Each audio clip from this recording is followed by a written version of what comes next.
வணக்கம் நட்புகளே, welcome to Lakshu naturals. இன்னைக்கு நம்ம பார்க்க போகிற மூலிகை பதிவு திருநீற்று பச்சிலை.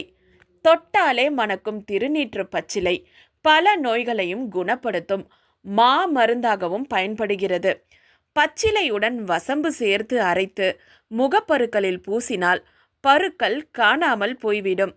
இந்த பச்சிலையின் சாறு எடுத்து சுடுநீரில் கலந்து குடித்தால் வாந்தி கபநோய்கள் குணமாவதாக அகத்திய முனிவர் கூறியிருக்கிறார்.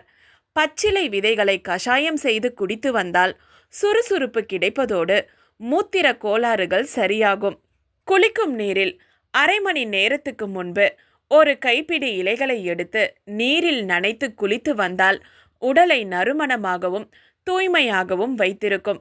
விஷ ஜந்துக்கள் ஏதேனும் கடித்தால் அந்த இடத்தில் இந்த பச்சிலை சாறை சருமத்தில் பயன்படுத்தினால் விஷம் குறைந்துவிடும்.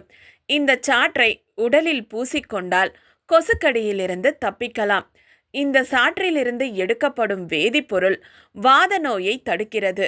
மேலும் புற்றுநோய் செல்கள் வேகமாக பரவுவதை தடுக்கிறது. பச்சிலையை எண்ணெயுடன் சேர்த்து காய்ச்சி தலையில் தேய்த்து வந்தால் பேன் பொடுகு எல்லாம் மறைந்துவிடும். அனைவரும் இந்த செடியை நட்டு சுற்றுப்புறத்தை நறுமணம் உள்ளதாகவும் ஆரோக்கியமாகவும் வைத்து உடல் நலமும் பேணுவோம். நம்மளோட லக்ஷு நேச்சுரல்ஸில் திருநீற்று பச்சிலையை யூஸ் பண்ணி நிறைய ப்ராடக்ட்ஸ் அவைலபிளாக இருக்குது. உங்களுக்கு டீட்டெயில் வேணும்னா தாராளமாக இன்பாக்ஸுக்கு வரலாம். இந்த பதிவு உங்களுக்கு கண்டிப்பாக பிடிச்சிருக்கோன்னு நினைக்கிறோம். பிடிச்சிருந்தா லைக் பண்ணுங்கள், காமெண்ட் பண்ணுங்கள், சேனலை சப்ஸ்கிரைப் பண்ணுங்கள். தேங்க்யூ.